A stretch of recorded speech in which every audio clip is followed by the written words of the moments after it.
Bonjour à tous, Joan Moba, Évangélisation en action. Aujourd'hui, nous allons voir vraiment une partie de votre identité en Christ Jésus, une réalité qui est décisive pour votre joie, votre paix dans votre relation avec Dieu. D'accord? Et si vous n'avez pas encore donné votre vie à Christ Jésus, vous pouvez le faire maintenant. Il y a de mauvais enseignements dehors qui font croire aux gens que Dieu est venu pour les punir. Dieu est là pour chercher juste tout simplement à les frapper, etc. Mais non, alors qu'on était pécheurs, Dieu a envoyé Jésus pour nous. Comment maintenant ne cherchera-t-il pas notre bien? Et voilà pourquoi une des manières principales, première, de la mission de Jésus sur la terre, d'accord, au-delà de tout ce que peut vous entendre sur l'évangile, ça, c'est la mission numéro 1 de Jésus sur la terre. Et si vous êtes à un endroit où on ne vous parle pas de ça, je vous conseillerais même de quitter cet endroit. C'est que cet endroit ne représente pas Jésus de Nazareth, ne représente pas le message de Jésus. Voilà la prophétie qu'un ange donc donne à Joseph, alors que Marie, qui était sa fiancée, se trouve enceinte par l'action du Saint-Esprit. D'accord? Et l'ange et Joseph pensent à couper les liens, donc à rompre les fiançailles avec Marie. L'ange apparaît et l'ange lui dit ceci, que Marie, Matthieu chapitre 1, verset 21, elle enfantera un fils et tu lui donneras le nom de Jésus. C'est lui qui sauvera son peuple de ses péchés. Voici, Jésus vient pour nous sauver, pour nous délivrer de nos péchés. Voilà pourquoi vous confessez Jésus comme Seigneur et Sauveur. Vous croyez que Dieu l'a ressuscité des morts. Vous êtes sauvés. Sauvés de quoi? Sauvés premièrement de vos péchés. Parce que Dieu nous délivre. D'accord? Parce que c'est ça la chose principale que Jésus est venu faire.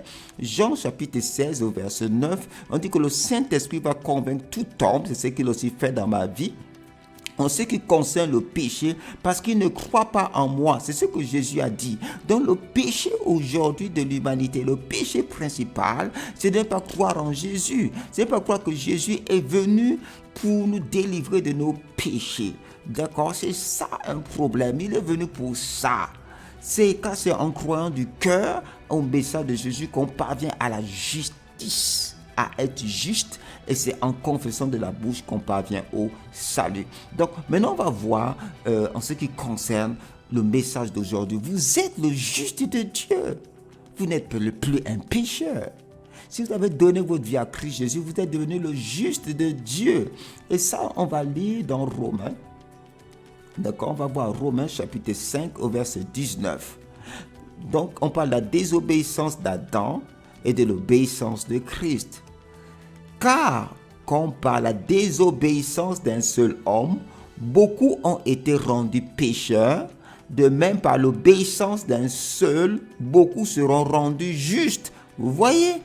On devient juste par cause de nos œuvres. On devient juste à cause de ce que Jésus a fait. Vous n'êtes pas ce que vous faites, vous êtes ce que Dieu dit que vous êtes. Quand vous acceptez Jésus, on dit que l'obéissance de Jésus à Dieu vous a rendu juste. Juste, c'est-à-dire vous vous présentez devant Dieu sans culpabilité. Vous vous rendez compte? Oui, c'est ça que Dieu fait. C'est ça que Jésus est venu accomplir. Ne vous laissez pas dérober cela. C'est ça votre foi. Dieu vous a rendu juste. Vous êtes maintenant le juste de Dieu. D'accord, lisons Romains chapitre 1, verset 16 à 17. C'est quoi cette justice?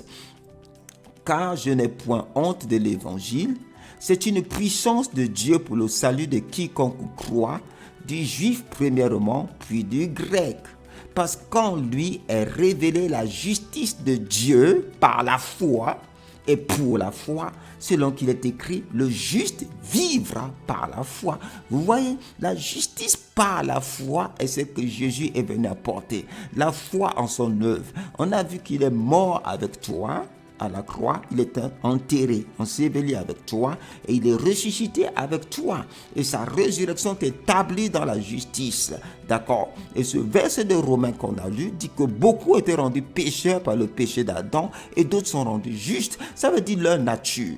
Quand l'homme a péché au départ, il a pris la nature du péché. Il est devenu péché. D'accord? Il a pris la nature du péché. Donc il était devenu injuste de nature. Donc même un homme qui fait le bien, il ne peut pas faire le bien, faire du bien, et arriver à la justice de Dieu, c'est pas possible parce que sa nature à la base est injuste et le péché, elle est mauvaise. Voilà pourquoi la nouvelle naissance en Christ Jésus change notre nature d'abord. Lorsque la nature change, lorsque l'arbre change, il peut maintenant produire d'autres fruits. Et c'est ça l'œuvre que Dieu veut d'abord faire en vous. C'est pas juste changer vos actions. Non, beaucoup de gens sont bien, mais ils rejettent complètement Dieu. Donc c'est pas un bon comportement. Ils se disent, moi je fais du bien, je ne fais mal à personne, etc. Oui, tout ça c'est bien. Mais l'homme à la base est déjà la nature de pécheur à cause du péché originaire d'Adam. Vous comprenez?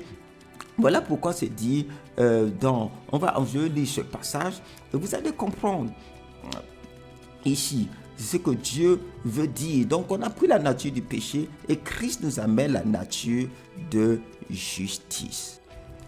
Donc voilà, dans 2 Corinthiens chapitre 5 verset 21, voilà ce qui est écrit.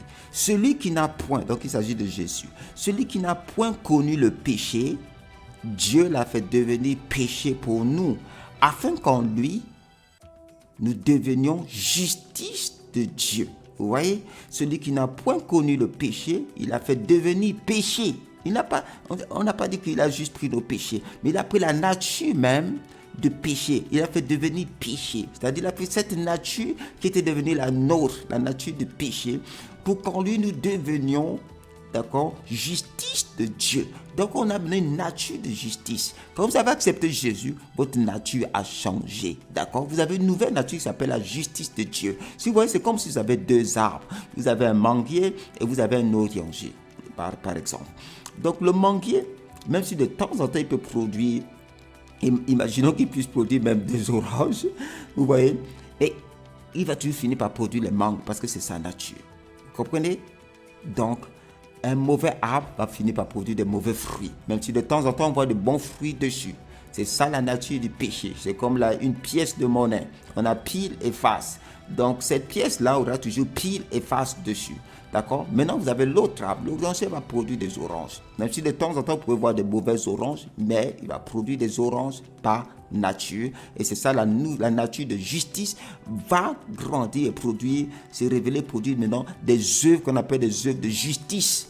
Pas juste des bonnes œuvres, pas juste des œuvres bien, non, des œuvres justes selon Dieu. D'accord? Pas selon les hommes. Donc c'est pour cela que maintenant, votre nature en Christ Jésus, c'est la nature de justice. Vous êtes devenu le juste de Dieu sur la terre. C'est-à-dire que vous êtes la personne qui, dans le monde spirituel, rappelle aux puissants des ténèbres qu'elles sont condamnées.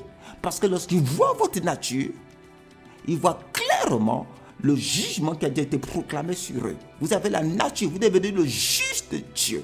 Vous êtes la justice de Dieu même. Vous êtes ce bâton que Dieu a sur la terre pour révéler autour de vous sa lumière de justice, si bien que même des personnes qui vivent d'une certaine manière injuste, lorsqu'ils voient votre vie, tout de suite, ils peuvent se sentir condamnés, ils peuvent se sentir appelés. Ils peuvent se sentir appelés à la repentance à cause de votre vie. Pas juste parce que vous faites des bonnes œuvres. Non, c'est parce qu'il y a un rayonnement en vous spirituel de votre nouvelle nature qui s'appelle la justice de Dieu. Vous êtes le juste de Dieu. D'accord? Maintenant, je vais vous lire un passage très important. Parce que plusieurs personnes doutent, ils veulent rajouter des choses, d'accord, pour être accepté par Dieu. Non, Dieu vous a accepté maintenant.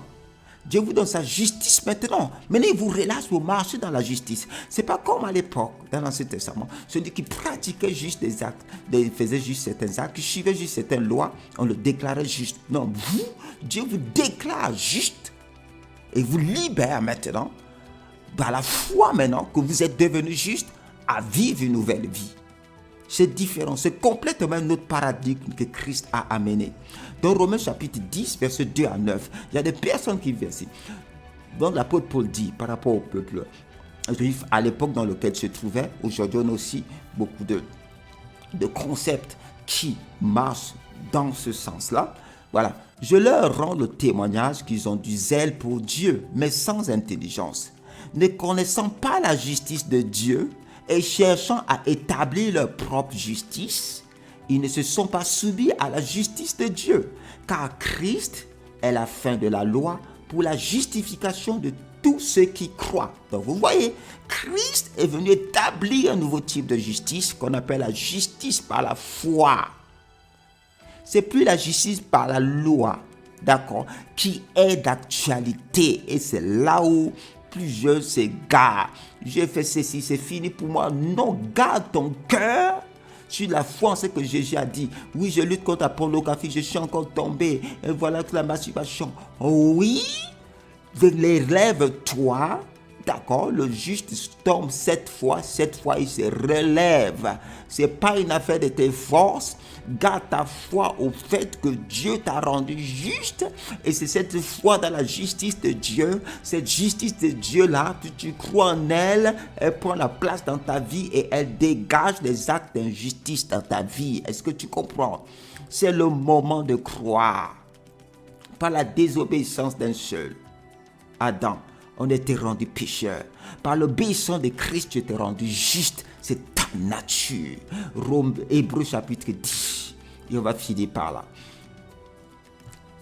En effet, la loi qui possède une nombre de biens à venir et non l'exacte représentation des choses ne peut jamais, par les mêmes sacrifices, les mêmes confessions qu'on offre perpétuellement chaque année, amener les assistants à la perfection, c'est-à-dire ceux qui le pratiquaient.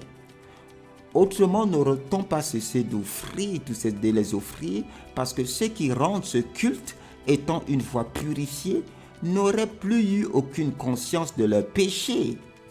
Mais le souvenir des péchés est renouvelé chaque année par ces sacrifices, car il est impossible que le sang des taureaux et des boucs ôte les péchés. C'est pourquoi Christ, entrant dans le monde, dit: tu n'as voulu ni sacrifice ni offrande, mais tu m'as formé un corps. Tu n'as agréé ni holocauste ni sacrifice pour le péché. Alors j'ai dit: voici je viens, dans le rouleau du livre, il est question de moi pour faire, ô Dieu, ta volonté. Après avoir dit, d'abord, tu n'as voulu et tu n'as agréé ni sacrifice ni offrande, ni holocauste, ni sacrifice pour le péché, ce qu'on offre selon la loi. Il dit ensuite: voici, je viens pour faire ta volonté. Il abolit ainsi la première chose pour établir la seconde. C'est en vertu de cette volonté que nous sommes sanctifiés par l'offrande du corps de Jésus-Christ une fois pour toutes. Alléluia. Alléluia. Jésus t'a donné une fois pour toutes. Tu as été délivré. Il a déjà pris tes péchés à la croix. Il a déjà pris la pornographie, la masturbation. Il a pris cette condamnation-là, cette culpabilité, cette conscience du péché qui s'attache à toi et brisée ce matin dans le nom puissant de Jésus-Christ de Nazareth. Alléluia. Je sens une résistance. Ne résiste pas à la parole de Dieu. Ne résiste pas à la parole de Dieu. Les mains de Jésus, quand tu le regardes, ses mains sont percées. Ses mains ont été percées. Sa tête a été percée. Ce sang qui a coulé, la tête était percée pour renouveler tes pensées. Ses mains étaient percées, pas pour que ça serve désormais à la pornographie, pour que les œuvres de tes mains soient purifiées. Son côté était percé pour te sortir de lui. Tu es né de lui. Tu es justifié par le sang de Jésus-Christ. Il n'y a plus de condamnation pour ceux qui sont en Christ Jésus, car la loi de l'esprit de vie les a franchis de la loi du péché et de la mort. Il n'y a plus de condamnation sur toi, mon frère, ma soeur. Oui, ma soeur, accepte cela. C'est fini cette culpabilité. Ces voix qui te répètent, tu as encore échoué, ne sont pas les voix de Dieu. C'est des voix de l'ennemi. Lève-toi, tu as la cuirasse de la justice. Dis: je suis le juste de Dieu. Quand les tentations viennent, dis: je suis le juste de Dieu. Tu tombes, relève-toi. Dis: je suis le juste de Dieu. Je suis le juste de Dieu. Je suis la justice de Dieu en Christ Jésus. Abraham crut en Dieu et cela lui fit imputer à justice. Dieu t'a imputé la justice. Tu ne peux pas mériter la justice. Tu ne peux pas pratiquer des actes, des œuvres bonnes, arriver à la justice de Dieu. Non, tu es le juste de Dieu. Tu es le juste de Dieu. Je te libère dans ta vie. Les chaînes de l'esclavage sont tombées. Les chaînes de la honte sont tombées. Dans le nom puissant de Jésus. Tu es le juste de Dieu. Alléluia. Alléluia. Amen.